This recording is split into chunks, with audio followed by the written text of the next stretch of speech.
Baik, itu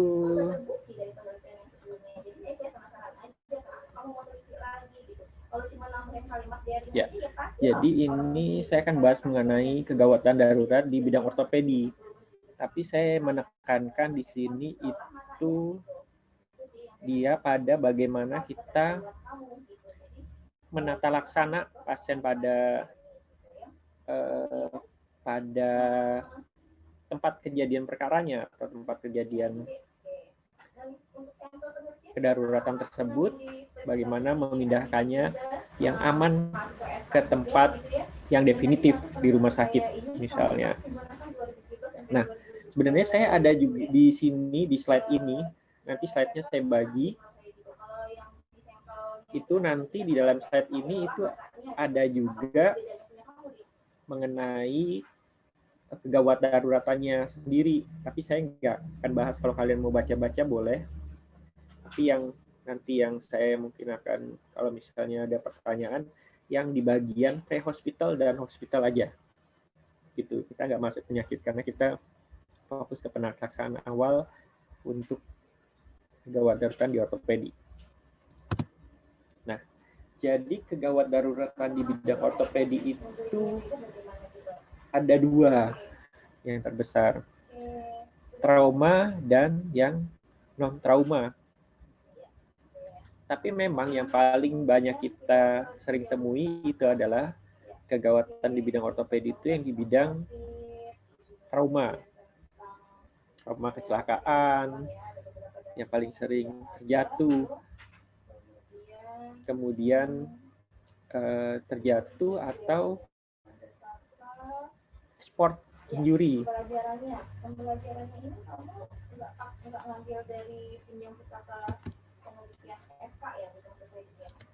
Nah, injury atau cedera itu dia masuk kategori 3 besar yang menyebabkan kematian pada orang dengan usia rentang 5-44 tahun di seluruh dunia.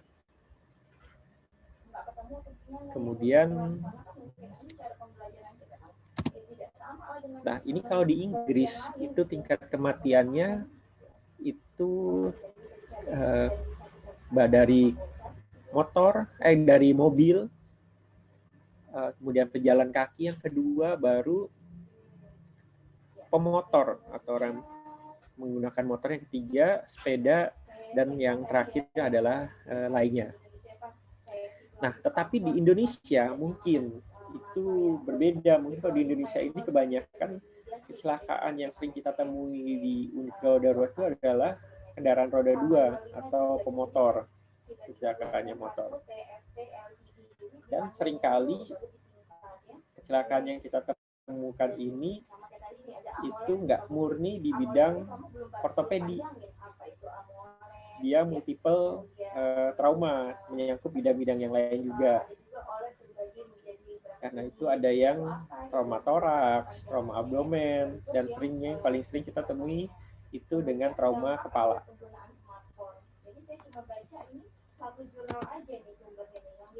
Nah, puncaknya itu pada usia yang produktif. Ya, ironisnya seperti ini menurut data. Kalau ini kayak sepertinya kita sama di Indonesia atau mungkin secara global itu sama. Biasanya pada usia-usia produktif, karena usia tersebut memang lebih aktif, terutama dalam menggunakan kendaraan, atau baik sebagai dia penumpang atau sebagai pengendara atau yang membawa mobil itu sendiri. Antara 15-30 tahun ya, nanti baru di atas 50 tahun dia kurvanya mulai menurun. Nah, ini yang kalian harus pahami. Jadi setiap cedera itu dia ada trimodal, ada pola 3 pola yang paling sering terjadi kematian. Nah, 3 puncak kematian ini nanti kalau kalian bisa waspada, lebih care untuk merawat pasiennya. 50% dari kematian itu terjadi beberapa menit saat kecelakaan, kebanyakan pada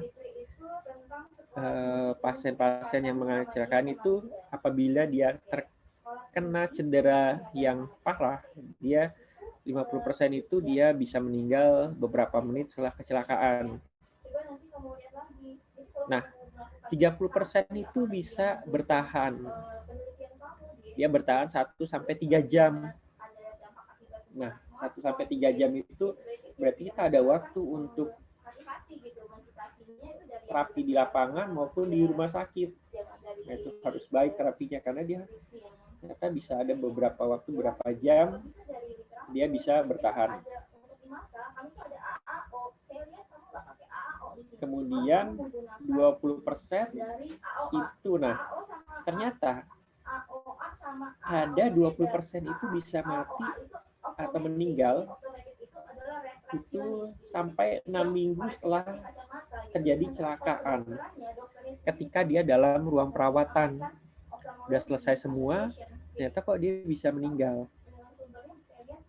Nah, biasanya disebabkan oleh gagal organ multiple atau multiple organ failure atau terjadinya sepsis. Nah, misalnya pada fraktur terbuka. Fraktur terbuka itu sangat rentan untuk terjadi infeksi dan menyebabkan sepsis. Sepsis ujungnya dia akan meninggal. Kemudian pada 30% pasien, selain sepsis, dia multiple organ failure atau kegagalan organ multiple. Biasanya ketika cedera awal, apabila kita tidak tangani dengan baik, misalnya dia ada shock, ada prolonged shock, atau shock yang panjang, dia akan terjadi kena ginjalnya duluan. Biasanya kita AKI. Kalau perdarahan lama itu terjadi AKI atau acute kidney injury. Nah, kemudian bisa terjadi asidosis metabolik, hipotermi. Apabila tidak ditangani, kegagalan organ yang ginjal ini bisa merembet ke organ-organ yang lain. Nah, karena itu dia masih ada 20% tingkat kematian yang late, bisa sampai 6 minggu. Nah, jadi ketika kalian di ruangan, ada pasien-pasien trauma, udah di operasi, itu tetap harus waspada. Karena dia masih mungkin meninggal karena komplikasi tadi. Nah, ini trimodal pattern ya. Trimodal pattern penyebab kematian tadi. Yang puncak paling tinggi tadi itu di awal, itu dia kurang lebih 50% ya. 50% dari kematian tadi. Baru yang kedua, beberapa jam, yang ketiga adalah beberapa minggu sampai 6 minggu. Nah, akhir-akhir ini dengan adanya pengobatan yang lebih baik atau dengan adanya tenaga medis yang lebih berkualitas, maka tingkat kematian pada yang ketiga atau trimodal ketiga itu bisa kita tekan. Nah, bisa kita tekan dengan jauh, jadi cenderung kurvanya itu jadi bimodal. Nah,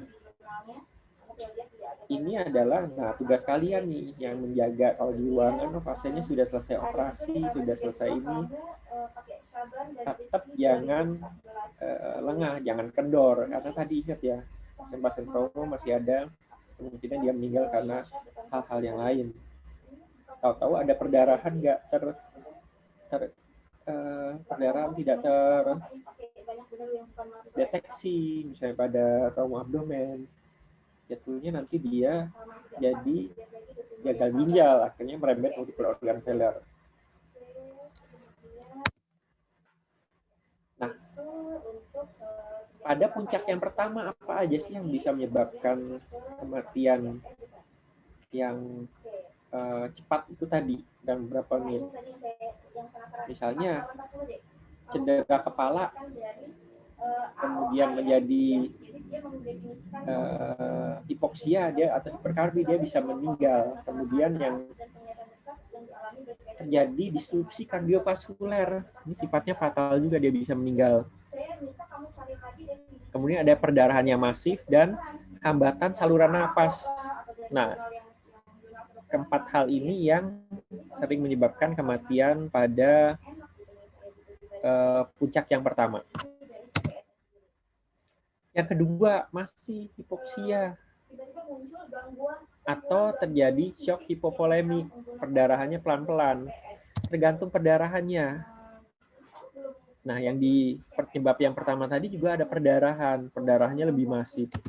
Nah, yang bawah dia bisa terjadi juga perdarahannya. Kalau perdarahannya bisa pelan-pelan continue, dia masih bisa beberapa jam, tapi dia bisa meninggal.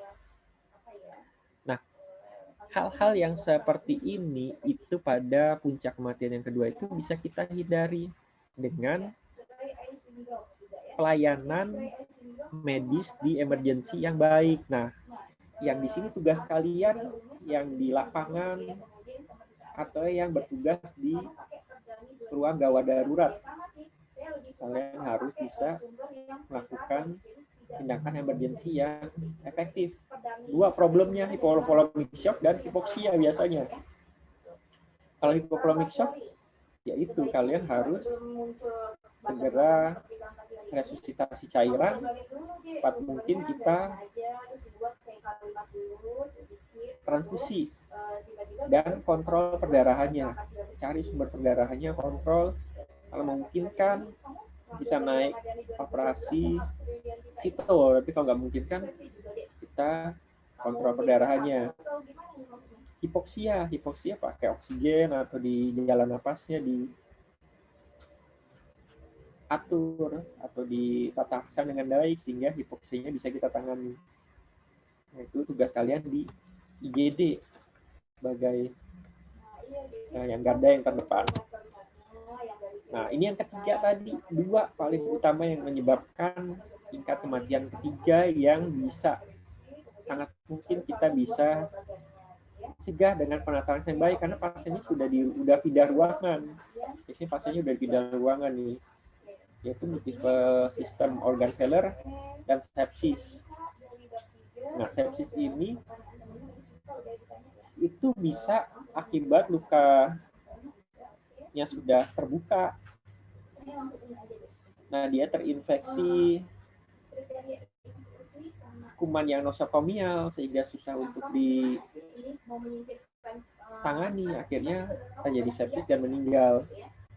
Nah, contohnya pengalaman saya di etika presiden itu ada satu ruangan memang yang rawan sekali untuk terjadi infeksi. Nah, pasiennya ada patah tulang terbuka. Patah tulang terbuka setelah beberapa hari dalam perawatan sudah dioperasi, dibersihkan. Ternyata lukanya itu mengalami infeksi. Nanahnya itu sampai berwarna hijau, dia nggak kuning lagi, nanahnya sampai hijau. Itu cepat infeksinya dalam beberapa hari, demam, akhirnya pasiennya sepsis dan meninggal. Nah, itu. Jadi walaupun sudah ditangani, sudah dioperasi di OK, di ruangan kalian tetap harus waspada karena masih ada dua hal ini bisa sampai 6 minggu. Bagaimana manajemennya? Itu ada dua ketika kita mengalami pasien yang trauma. Kita manajemen di pre-hospital, di lapangan, dan hospital. Nah, kalian harus pastikan pre-hospital manajemen atau hospital manajemen atau ketika kalian menuju ke antar dari satu rumah sakit ke rumah sakit yang lain.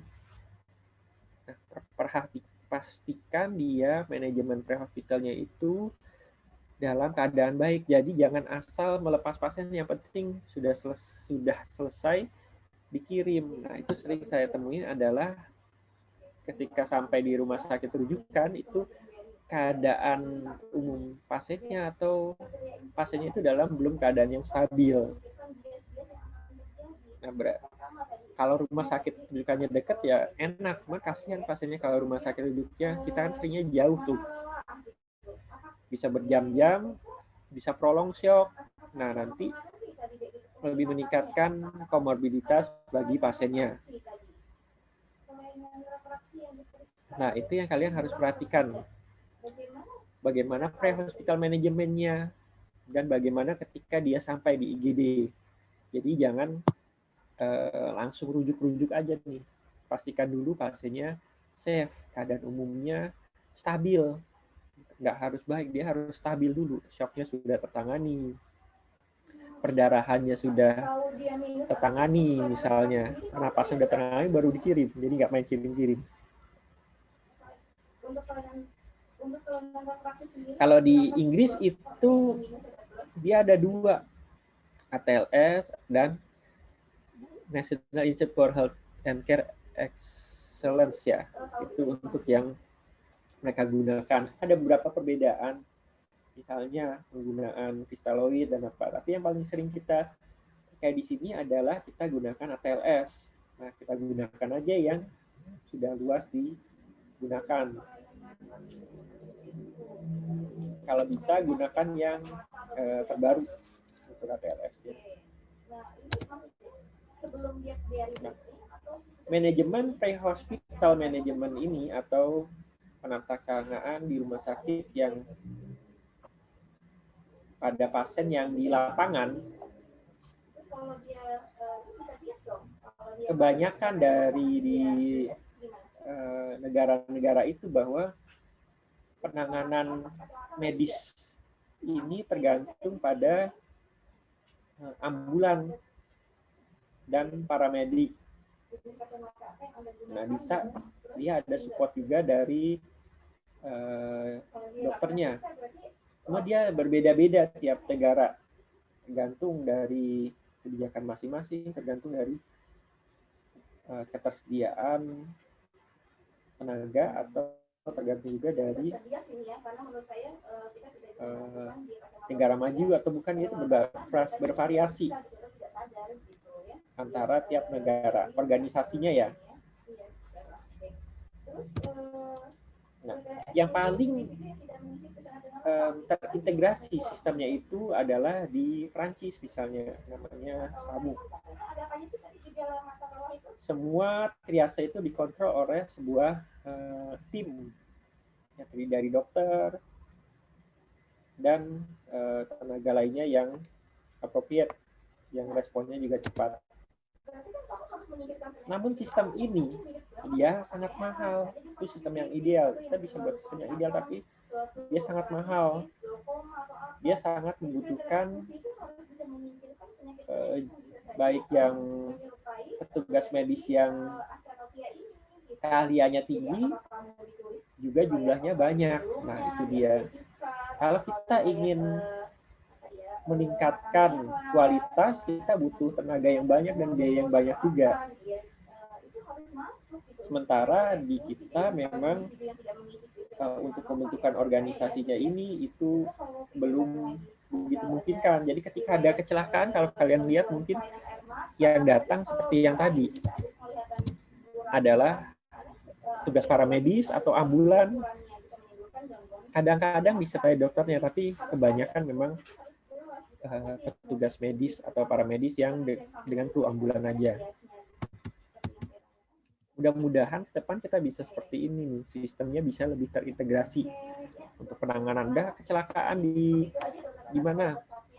Ada kecelakaan di mana gitu, jadi bisa lebih terorganisir untuk organisasi penatelakan pre-hospitalnya. Nah, yang kedua, setelah organisasinya ada, ketika kecelakaannya ada di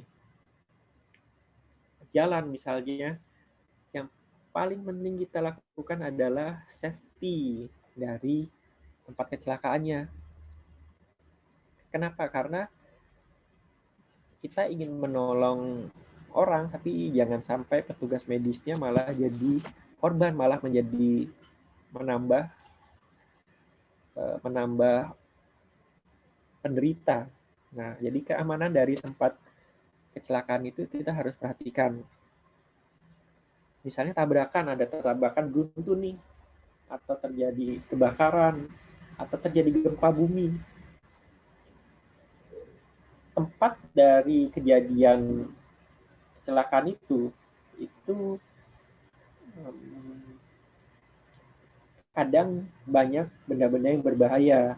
Nah, prioritas untuk petugas keselamatan yang akan menolong itu harus diprioritaskan. Nah, kayak seperti ini kalau naik pesawat, ketika tabung oksigennya turun atau ketika tekanan udara yang turun, tabung oksigen turun, kita harus pasang tabung oksigennya ke kita dulu, belum membantu orang lain. Nah, demikian juga seperti ini. Ketika ada kecelakaan, kita amankan dulu diri kita, baru kita bisa membantu orang lain. Nah, di sini ditegaskan kalau hal ini diabaikan, si dokter atau petugas perawatan tadi malah jadi korban dibandingkan dia jadi penolong. Nah, contohnya seperti ini. Banyak di tempat kecelakaan itu dia ada api, kemudian ada bahan-bahan kimia, bisa sifat asam atau baterai, atau contohnya kalau terbakar ini dia ada aki itu asam misalnya, atau debis-debis metal, atau ada reruntuhan yang nggak stabil. Nah, itu harus diperhatikan. Kalau bisa kalian menggunakan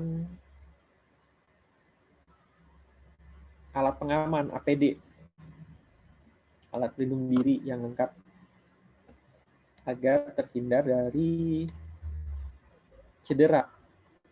Kalian kan tuh maunya nolong orang, gitu kan. Oke. Kemudian yang selanjutnya adalah setelah aman nih, kita harus melakukan tindakan segera. Kalau udah aman, tindakan segera. Tapi tetap perhatikan 3 hal tadi ya. Personal safety, pakailah APD, scan safety, sama hati-hati terhadap debis-debis, dan kita harus amankan juga si korbannya. 3 yang harus kita perhatikan. Kemudian kita sebelum tindakan, kalau pasiennya 1, makanya immediate action dan triase. Karena apa? Karena kalau pasiennya 1 atau korbannya 1, kecelakaan tunggal, misalnya si A naik motor nabrak pohon, patah kaki, patah terbuka pada kaki, korbannya 1, itu aja yang kita tolong. Tapi kalau multiple korbannya banyak, misalnya kalau gempa bumi, atau misalnya kecelakaan beruntun, sebelum kita melakukan tindakan, kita triase dulu, kita pilih-pilih dulu mana korban yang harus ditolong. Sistem triase ini dibuat untuk melakukan sorting. Itu awalnya dari perang Napoleon zaman dulu ya, untuk mengidentifikasi korban mana yang bisa menjadi prioritas nih, mana yang memungkinkan untuk menjadi prioritas, dia bisa bertahan hidup, untuk dievakuasi dan ditreatment.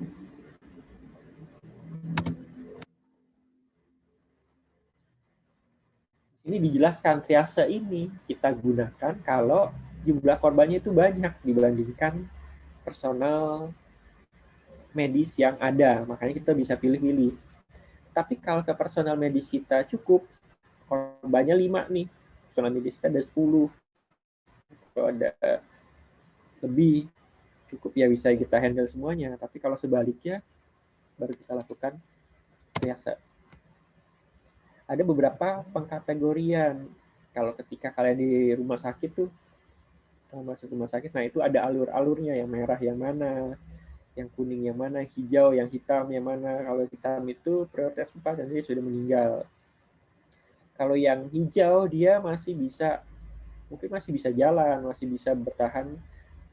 Dia ada cedera, tapi dia bisa ditunda dulu. Kita bisa tunda dulu. Yang kedua dia urgent, yang kuning harus lebih ditangani, apalagi yang nomor 1 dia masih punya harapan hidup, jadi harus cepat untuk ditangani. Nah, bagaimana cara menentukan dia merah, kuning, atau hijau? Balik lagi. Nah, tadi yang merah ya. Merah itu si korban ini masih mungkin bisa kita tolong nih dengan intervensi yang segera dan cepat. Dia bisa, kalau penanganan medisnya bagus, dia bisa bertahan sampai 1 jam. Dibanding yang minor. Yang minor itu dia masih bisa minor injury. Bahkan dia mungkin bisa, walaupun terluka, dia masih bisa jalan mungkin. Bagaimana menentukannya? Ini ada ininya ya. Nah, ini kalian hafal ini triase nih. Bagaimana menentukannya dia bisa jalan atau enggak? Tuh ya, kalau dia bisa jalan berarti ABC. Balik lagi ya ke ABCDE ya. Balik lagi, kalau dia bisa jalan, bisa bicara, ABCD ini biasanya aman. Dia minor. Tapi kalau dia nggak bisa berjalan, kita lihat balik lagi ke napasnya, spontan apa enggak. Kalau nggak spontan, kita positioning. Kalau spontan, ketika diposisikan dia bernafas spontan, dia bagus. Kalau apnu, berarti dia hitam ya, nggak mungkin, harapan hidupnya tipis. Kemudian kedua, breathe. Dia bernafasnya bagus nggak, normal nggak. Yang ketiga adalah perfusi. Baru balik lagi ke mental status. Nah, ini balik lagi ke ABCD ya untuk menentukan triasenya. Di sini yang di ortopedi biasanya dari ABCD itu biasanya kita lebih di A sama di C. Kalau di ortopedi itu yang harus kita perhatikan. Di A itu ada airway dan cervical control. Jadi kebanyakan pada pasien-pasien kita itu mengalami cedera pada cervical. Nah, kurang cervical itu erat kaitannya dengan pernapasan, sistem pernapasan. Kalau dia nggak ditangani dengan baik, dia bisa meninggal. Kemudian yang kedua adalah sirkulasi. Kita biasanya berhadapan dengan fraktur terbuka atau fraktur tertutup pun itu bisa berbahaya kalau tidak ditangani dengan baik perdarahannya. Contoh kalau fraktur terbuka dengan 3C, misalnya dia kena pembuluh darah besar, arteri femoralis, perdarahannya banyak, bisa shock, bisa kemungkinan meninggal. Kalau fraktur yang tertutup, misalnya fraktur pelvis, nah pelvis itu bisa menampung darah banyak, bisa perdarahan di dalam, nggak ketahuan, bisa meninggal. Kemudian fraktur femur yang tertutup, femur itu bisa menampung cukup banyak darah juga, walaupun dia tertutup. Jadi kalau dia tidak ditangani dengan baik perdarahannya, dia bisa shock, kemudian bisa meninggal juga. Nah, ini dia triasenya ya. Balik lagi, kita selalu balik ke ABCDE. Nah, setelah semuanya aman, kemudian triasenya udah aman, baru kita bisa beri perhatian atau kita bisa care, tata laksananya, bisa perhatikan lebih pasien secara individual. Itu tahapannya ya. Kalau sudah dipilih-pilih tadi, baru kita bisa lakukan. Nah, bagaimana ini tiala manajemen awalnya tadi? Bagaimana kita melakukan manajemen awal? Itu kita pakai ARM, Awareness, Recognition, dan Management. Awareness itu kita aware dengan lingkungan, kemudian ada mekanisme cedera dan pattern dari cederanya. Contohnya kalau di ortopedi, kalau pattern dari damage itu, kalau dia frakturnya kominutif misalnya, kalau frakturnya kominutif, kita harus aware. Kalau high energi atau energinya tinggi sekali sehingga tulangnya bisa pecah-pecah, mungkin banyak jaringan lain yang mengalami kerusakan, atau patah tulang terbuka. Nah, kita harus aware nih, kalau patah tulang terbuka berarti energinya juga tinggi. Kemudian mekanisme injurinya. Mekanisme injuri, kalau dia terlempar, misalnya keluar dari jendela, mungkin dia cederanya akan lebih banyak karena dia ada terlempar, terguling-guling. Kita harus aware kalau pasien terlempar, atau misalnya pasien terjatuh dari ketinggian. Kalau di ortopedi ada cedera di kalkaneus, ada fraktur kalkaneus. Nah, karena dia mekanisme injurinya jatuh dari tempat tinggi, kita kalau ketemu fraktur kalkaneus harus cari juga mungkin ada energi dari jatuhnya itu yang ke vertebra. Mungkin juga dia mengalami fraktur vertebra, misalnya fraktur lubal. Nah, karena itu mekanisme injuri kalian harus tahu. Lingkungannya, misalnya ketika ada tabrakan di dalam mobil itu ada yang penumpang lain yang meninggal, nah berarti energinya yang kecelakaan itu sangat tinggi atau kecelakaannya berat. Mungkin si korban yang satunya lagi juga kita harus waspada, dia menderita cedera yang cukup banyak, bahkan multiple injury. Nah, dengan awareness ini kita bisa menduga-duga cederanya seperti apa. Nah, ini tadi contohnya, kalau dia terjebak di kebakaran atau gudang terbakar, mungkin ada pasiennya terjebak di ruang kebakaran, mungkin dia ada trauma inhalasi atau luka bakar pada saluran pernapasan. Atau ketika dia terlempar dari kendaraan, mungkin cederanya banyak. Atau ada kematian dari ini yang lain ya, dari yang lain. Kita harus waspada. Oke. Nah, kemudian kita udah waspada nih, oh pasien kita dilaporkan dia kecelakaan mobil terlempar. Kita udah, oh ini mungkin cederanya ini nih. Cederanya banyak. Nah, bagaimana kita mengenali gejala itu? Kita harus bertanya dan diperiksa dengan cepat. Kalau saja memungkinkan, kita bisa anamnesa singkat. Jadi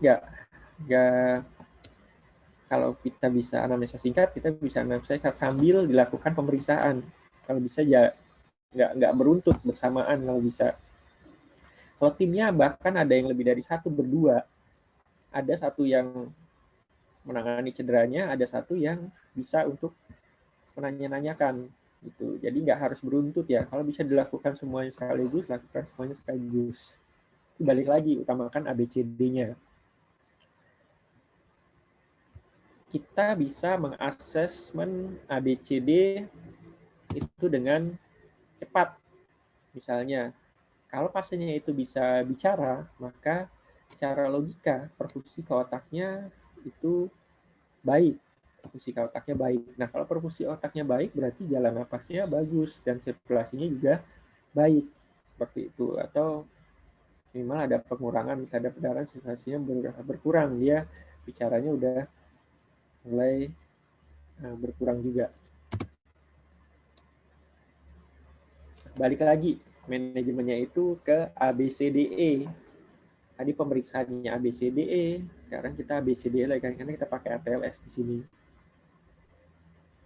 Pada keadaan yang umum, itu kita pakai ABCDE. Nah, namun ketika kalian menemukan ada perdarahan yang hebat, misalnya fraktur terbuka pelvis, atau fraktur femur terbuka dengan cedera pembuluh darah arteri femoralis. Nah, kalian balik C-nya dulu, CABC. Tangani dulu untuk perdarahan katastrofiknya. Karena perdarahan yang katastrofik bisa menyebabkan pasiennya juga meninggal. RW-nya nggak apa-apa, BT-nya nggak apa-apa. Cuman perdarahannya banyak. Nanti setelah perdarahannya teratasi, kita balik lagi ke A, B, lihat lagi sirkulasinya. Aman atau enggak. Kita balik ke RW ya. RW itu harus dilihat jalur napasnya aman nggak, kemudian ada perdarahan nggak. Kalau ada obstruksi lah istilahnya. Kalau nggak ada yang aman, baru kita lanjutkan. Tapi kalau misalnya ada perdarahan, ada obstruksi, kita harus keluarkan dulu obstruksinya. Kalau nggak adekuat, kita bisa butuh bantuan. Kita bisa lakukan manuver atau cinlip yang jauh teras, tapi kita butuh, kalau masih nggak adekuat dengan manuver itu, kita butuh bantuan alat yang orofaringeal atau nasifaringeal. Bahkan pada kejadian tertentu kita butuh mempertahankan jalan nafas secara definitif, mungkin butuh intubasi atau lainnya. Nah, ini hati-hati di ortopedi ketika kalian lakukan manuver airway, bisa menyebabkan, kalau terlalu aktif manuvernya bisa menyebabkan cedera spinal. Cedera spinal ini bisa tadinya nggak ada menjadi ada, atau yang sudah ada menjadi lebih berat. Jadi hati-hati ya kalau melakukan manuver-manuver untuk mempertahankan jarak nafas, itu jangan terlalu aktif. Nanti takutnya cedera cervical atau kalian butuh collar neck atau untuk menjaga cervicalnya aman.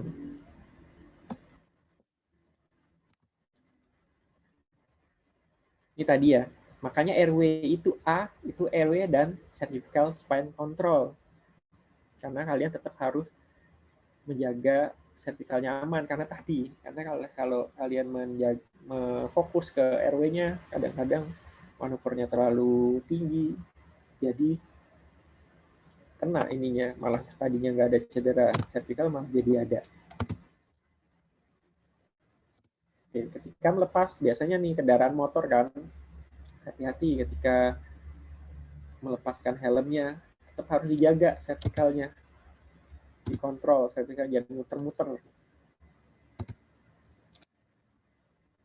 Contoh yang orofaringeal airway, kita seringnya ketemu gudel, kalau bahasa itu, ketemu gudel kalau di IGD. Nah, ini yang nasofaringeal.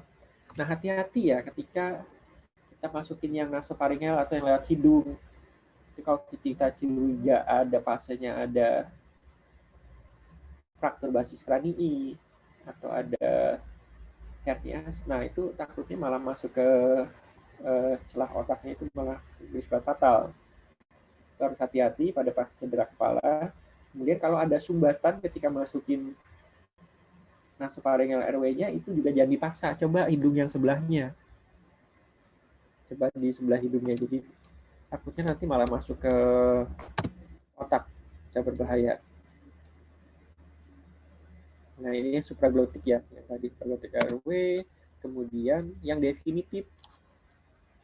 Nah, definitif ini kita kan masih di lapangan nih. Kalau di luar negeri mungkin ada beberapa yang bisa melakukan manajemen airway definitif di lapangan, tetapi di Indonesia belum memungkinkan. Ini buat pengetahuan, dia bisa dalam dua cara. Pertama intubasi atau cricotiroidotomy. Nah, namun ini kadang-kadang susah pada pasien-pasien yang terjebak, bahkan kadang-kadang kita butuh obat-obatan anestesi atau masker relaksan yang kadang nggak tersedia di lapangan. Kalau mungkin bisa di lapangan, dilakukan di lapangan, tapi kalau nggak mungkin kan terpaksa diamankan secure mungkin jalan nafasnya, baru kita lakukan di IGD, intubasi atau tadi ya. Nah, definitif airway itu ada dua. Pertama untuk mempertahankan jalan nafas. Yang kedua adalah untuk kebutuhan untuk oksigenasi atau ventilasi. Maka itu kita pasang yang definitif. Misalnya pada pasien-pasien yang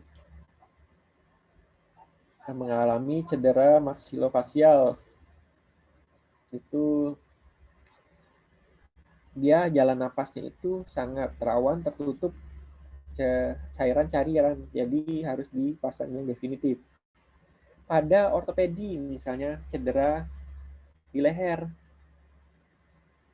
ada cedera di leher, ada luka bakar, ada hematoma di bagian leher, yang kemungkinan dia dibutuhkan proteksi, maka itu dipasang jalan napas.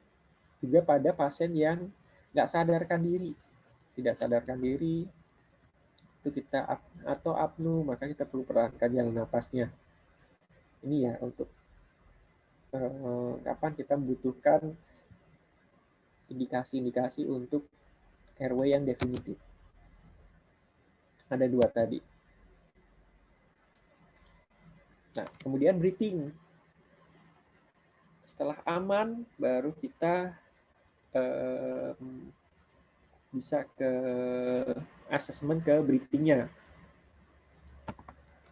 Bisa kita lihat dari oksigenasinya. Dia napas, kita bisa lihat oksigennya itu cukup apa enggak.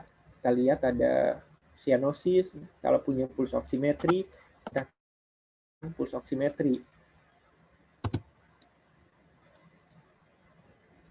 Nah, ventilasi yang adekuat kita bisa lihat, kita dengar suara, kemudian kita bisa juga lihat gerakan dadanya, ekspansi dadanya, kanan kiri seimbang atau enggak, simetris atau enggak, suara napasnya bagus apa enggak. Iya. Ini contoh penerapan ARM pada kasus trauma torak.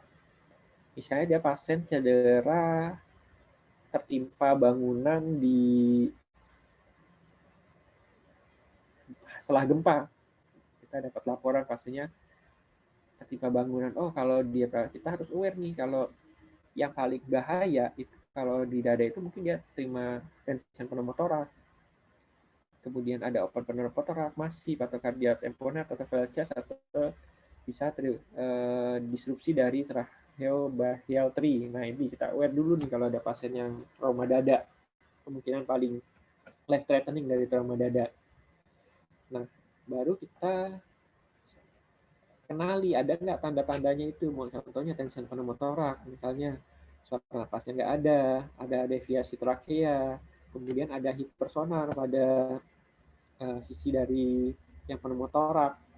Nah, itu harus kita recognition, baru kita lakukan manajemen. Manajemennya di insersi dari kanula, misalnya pada interkostal kedua di garis mid clavikular. Kita ubah jadi tension pneumotoraknya jadi pneumotorak yang simple. Nah, seperti itu ya penerapan ARM-nya. Misalnya ini di kasus trauma di dada.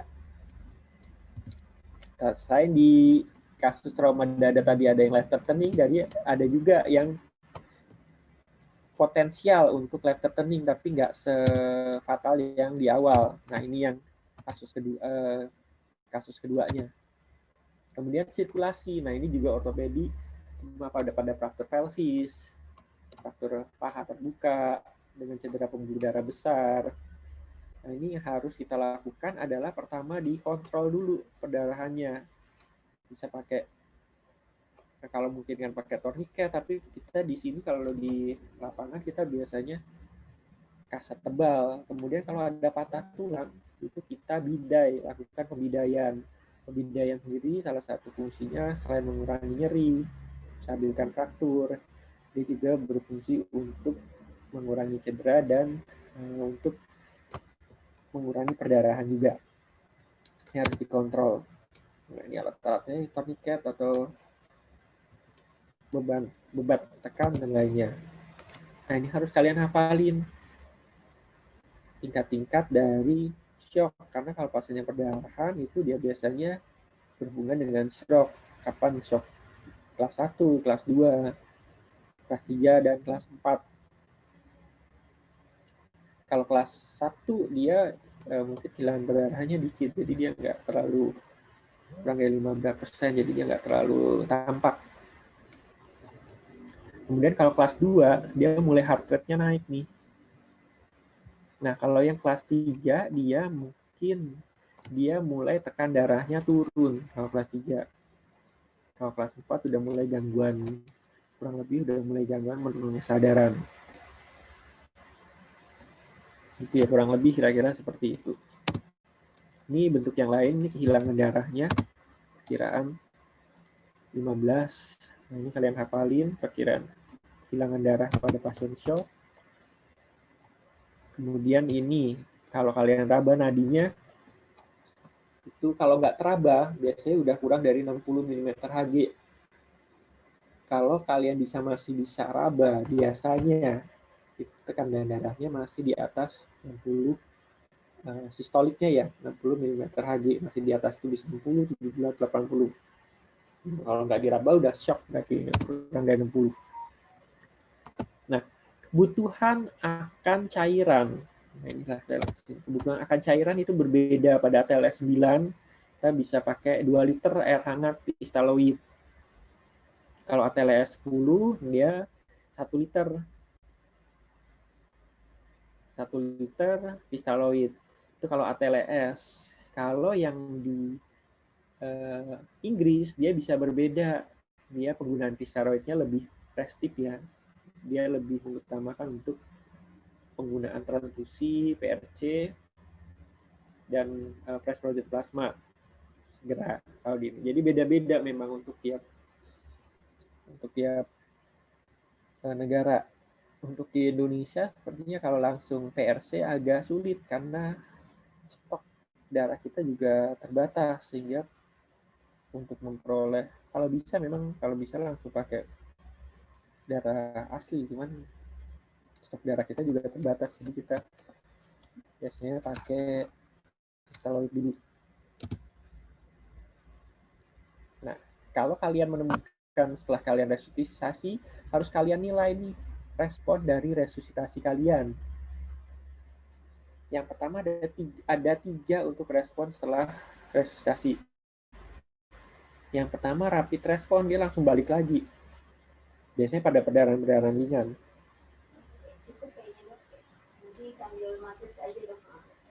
Kemudian transient respon. Transient respon itu dia balik, terus turun lagi, naik, turun lagi. Mungkin disebabkan karena masih ada perdarahan recurrence, atau ada perdarahan yang masih berjalan pelan-pelan. Jadi ketika kita tambah, dia bocor gitu. Kalau yang minimal atau non respon itu kita udah, misalnya pada cedera berat, perdarahannya banyak, itu biasanya kalau kita kasih resusitasi cairan kadang-kadang nggak respon karena sudah banyak cairan yang hilang. Jadi kalian harus periksa lagi ya. Kalau ada pasien setelah kalian resusitasi, kalian lihat 3 respon ini mana nih. Kita harapkan rapid respon. Kalau transient respon, kalian cari sumbernya di mana nih transient respon nih. Masih jalan nggak perdarahannya, atau ada perdarahan yang tersembunyi, atau beban tekan kita nggak efektif misalnya, atau pemberian cairan kita nggak efektif, makanya dia transient.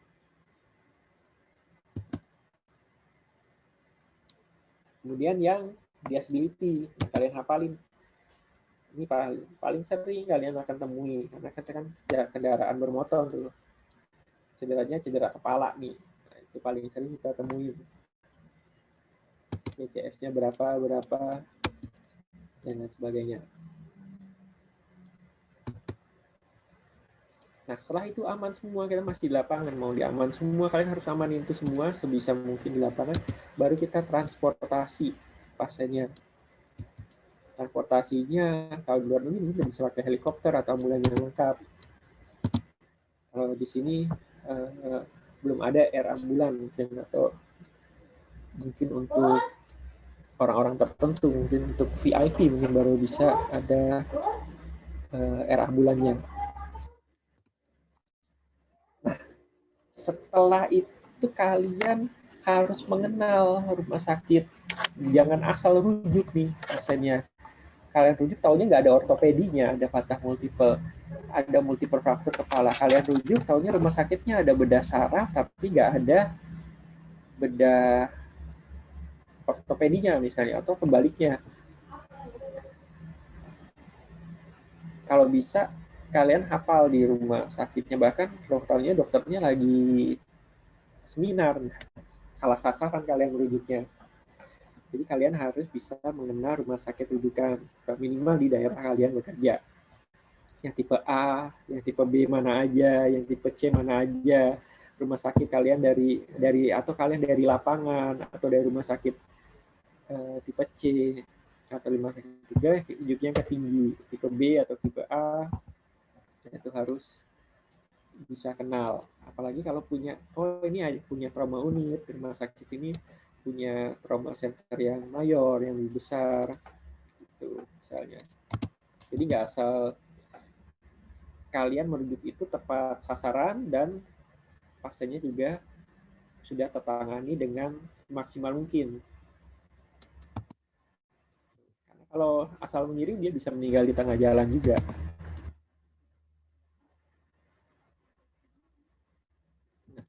Ini di rumah sakit ya, balik lagi ke dokter di rumah sakit tadi, itu kelebihannya di rumah sakit. Ketika sampai di rumah sakit kalian harus tetap lagi balik ABCD, tetapi di rumah sakit ini kalian ada alat-alat yang lebih lengkap, kemudian ada juga pemeriksaan-pemeriksaan yang lebih lengkap yang bisa kalian lakukan. Contohnya di lapangan kalian curiga tension pneumotoraks nih, nah, kalian udah lakukan jadi simple pneumotoraks, dia udah bisa lumayan napas, dikirim ke rumah sakit. Nah, kita bisa lakukan ronsen atau kita bisa lakukan CT scan misalnya, atau kita bisa lakukan pemeriksaan darah. Kalau di lapangan kan kita bisa nilai, oh ini kayaknya shocknya karena perdarahan, tapi kita nggak bisa nilai HB-nya misalnya di lapangan. Kalau di rumah sakit kita punya, kelebihannya kita bisa melakukan pemeriksaan lebih lengkap. Kita juga punya trauma team yang lebih lengkap, punya alat-alat.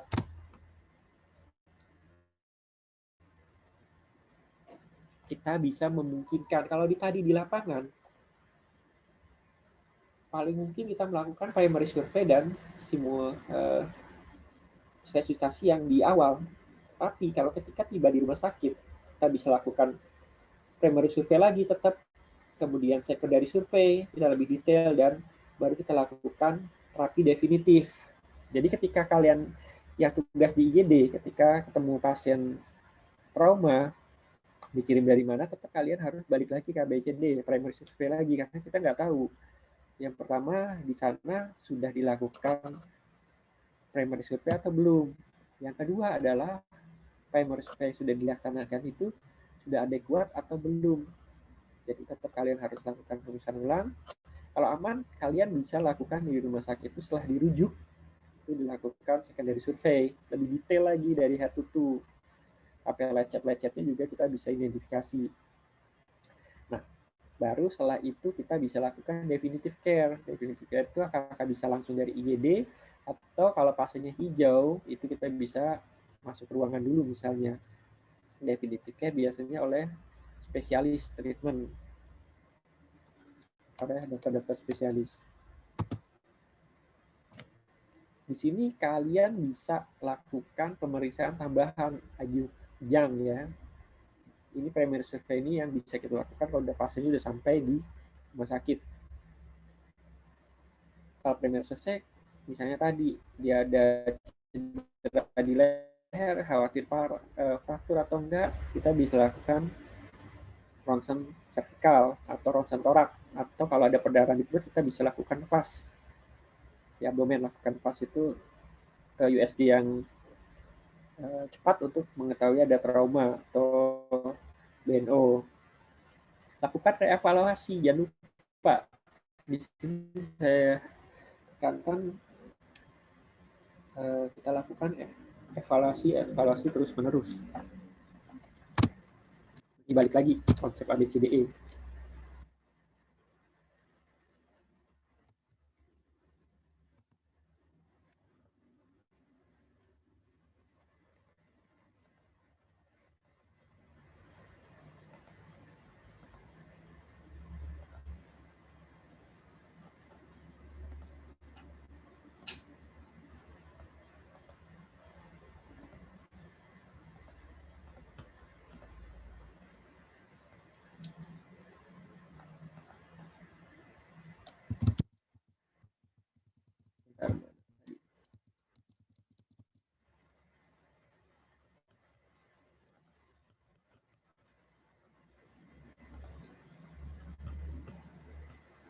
Nah, sampai situ aja ya, sampai di rumah sakit, baru kalian bisa lakukan scan dari survei, kalian bisa lakukan pemeriksaan penunjang, evaluasi sampai yang definitif.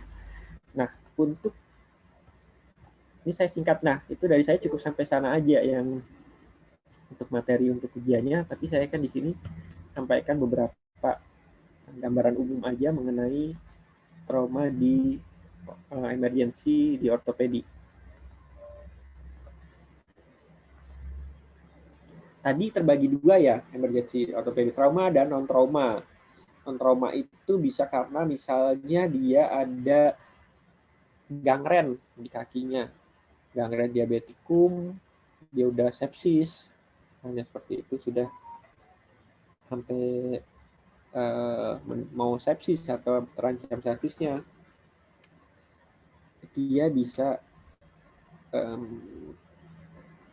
non trauma, jadi kita harus cepat di amputasi misalnya, itu yang non trauma. Kalau yang trauma tadi kita bisa bagi yang life threatening, limb threatening, urgent, semi elektif, dan bahkan bisa yang elektif untuk di ortopedi.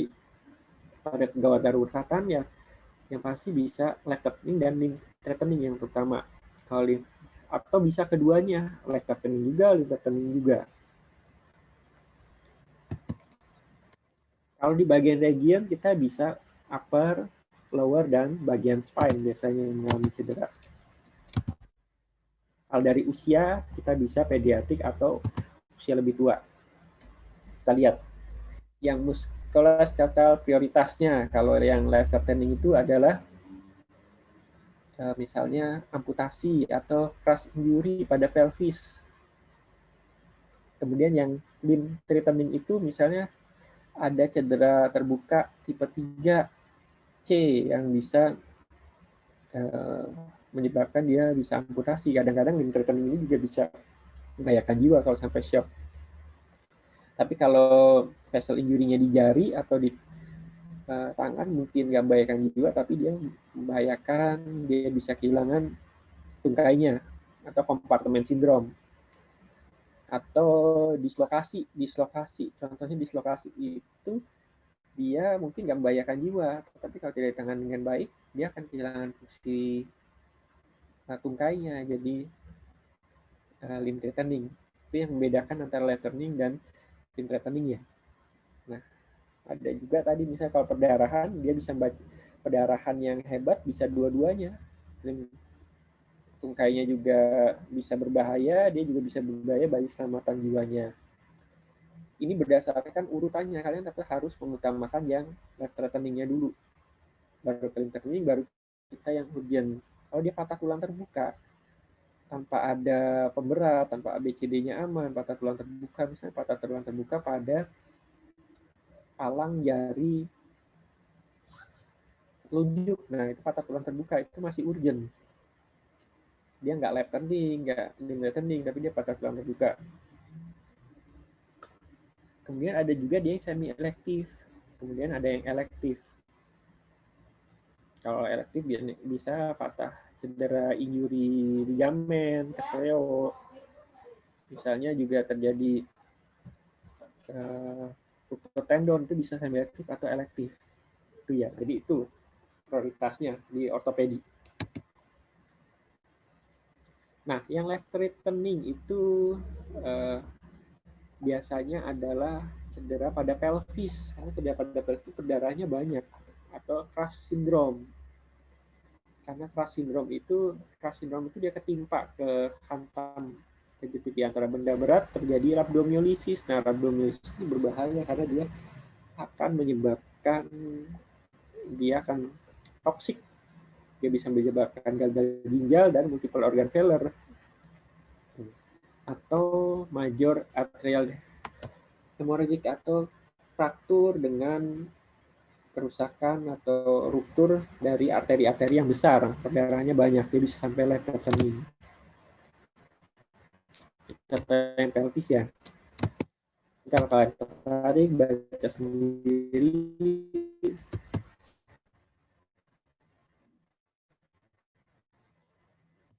tanda-tandanya.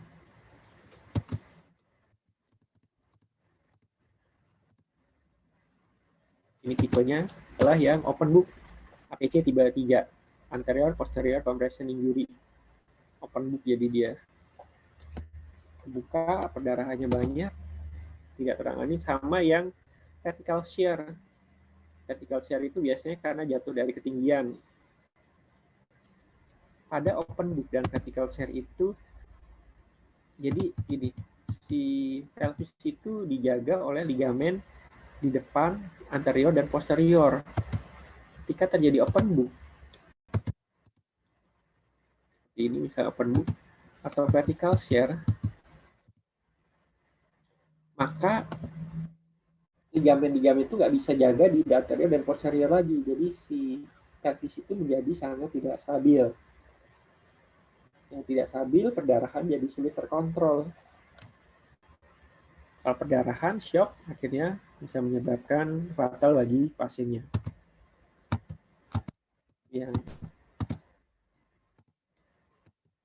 Nah, ini kita butuh amankan perdarahannya pakai Perticap.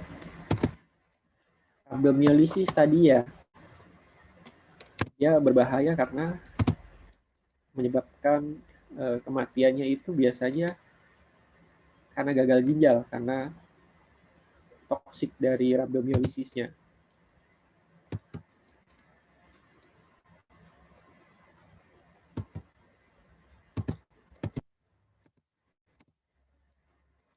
Nah, ini contoh yang limb threatening.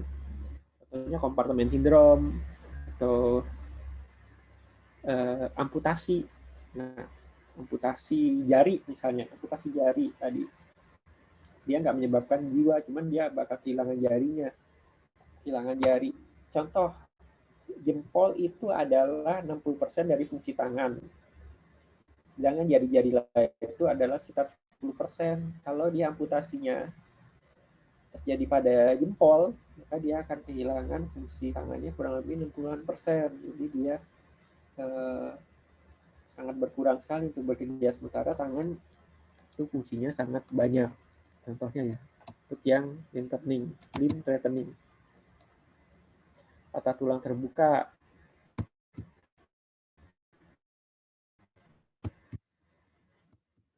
misalnya.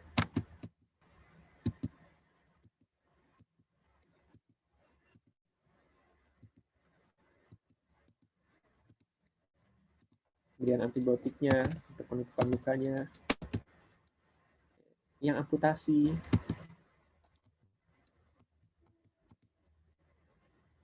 kemudian ada compartment syndrome. Nah, kalau compartment syndrome-nya tidak bisa diatasi dengan baik, jadi nanti dia bisa di tangan jadi Volkmann kontraktur seperti ini. Jadi iskemik, Volkmann kontraktur, tangannya udah nggak bisa kepakai lagi.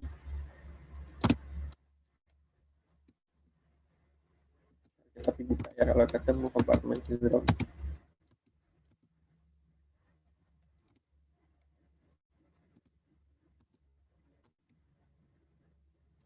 Cedera spinal.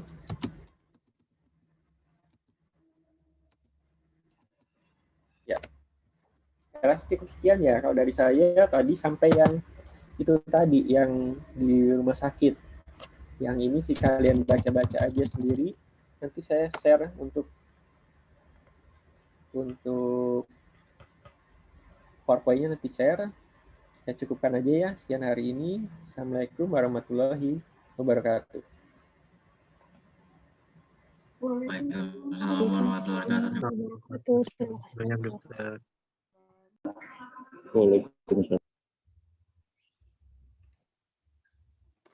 Terima kasih banyak, dokter.